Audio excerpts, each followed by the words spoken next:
कहीं तकाजे विसाल के थे, तबारकल्लाहु शान तेरी, तुझी को ज़ेबा है बेनियाजी।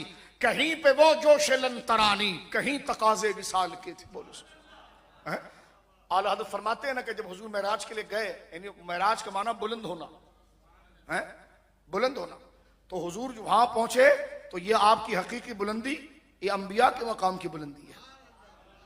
जब हुजूर पहले आसमान पर पहुंचे तो समझे ये बुलंदी है, लेकिन पहले आसमान से दूसरे पर आ गए, दूसरे से तीसरे पर आ गए, तीसरे पर चौथे, पांचवें, छठे, सातवें पर आए, अर्श खुदा तक पहुंचे तो मेरा इमाम कहता है अर्श की अक्ल दंग है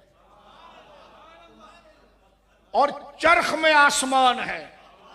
हाय, फरमाया अर्श की अक्ल दंग है, चरख में आसमान है, जाने मुराद मुस्तफा।